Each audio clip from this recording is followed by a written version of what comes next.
I'm Carrie Davidson, and this is Joey, her husband.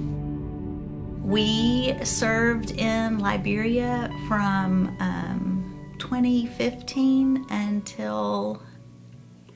In the middle of COVID, 2020. So we served doing business as mission or business for transformation. And what we did was we ended up running an ecotourism business and a coconut farm. We were living in a town called Buchanan in the middle of a community. Joey got sick, and we thought it was an upper respiratory infection. He had to go to town, and while he was there, he went to a clinic. They checked him out, they gave him some antibiotics, and I started feeling really badly. I rode down on a motorbike to the local pharmacy and got a test for malaria, and it came back positive. And so I was knocked out for about 2 days and started feeling a little bit better on Sunday evening and went to talk to Joey in the bedroom. He was not well. He was turning yellow. He couldn't really talk a whole lot. I knew something had to be done. When we moved to Liberia, my biggest fear was that Joey was going to become incapacitated in some way. I knew I needed to get Joey to town, to the clinic in town, and it was about 2 hours away. I tried to wake Joey up, and he wouldn't wake up. We got him in the car. He was in the back seat of the car. We get to one of the checkpoints, and the police officer was like, "You can't go any farther because the roads are closed because the First Lady of America is in town." And so I get out of the car and start crying and yelling and screaming like a good Liberian woman would do at this point. And so a policeman comes over. He and I work out a little deal, a bargain, and he gets in the car and he's like, "You are gonna go. You are not gonna stop. You're not gonna put your foot on the brake, and you are gonna drive until I tell you to stop." And so we just went and plowed through. Then he's like, "Stop," and he got out of the car, and we kept going to town.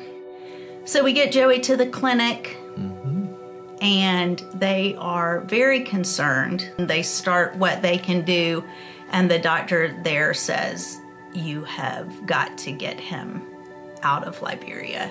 And I did not know what to do. I remember sitting in the clinic in Monrovia, texting Becky.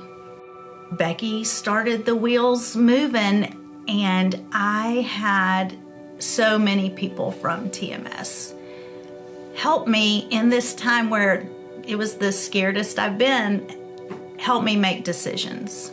The insurance company wanted to evacuate Joey to Frankfurt, Germany.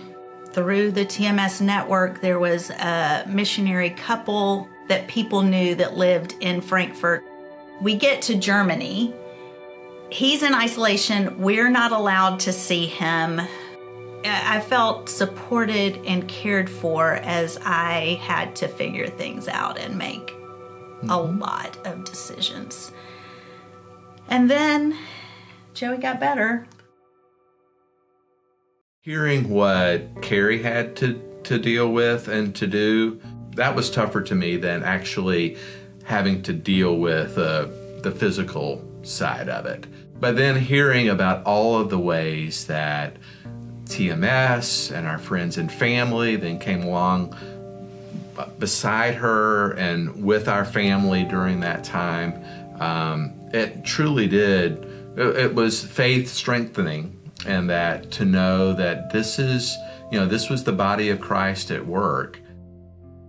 It was a traumatic event. It was really hard and really scary. And so TMS provided a debriefing time for us and really helped us process it well so that that long-term effect of trauma did not affect us as we continued to serve in Liberia.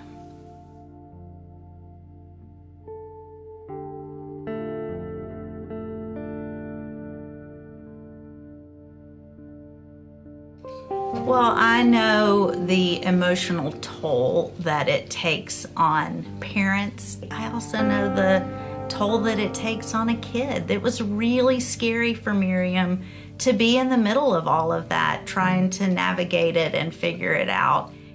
I think it just helps me to care well for families who are navigating a sickness or whatever they're navigating on the field, to help them care for their kids well as they do that.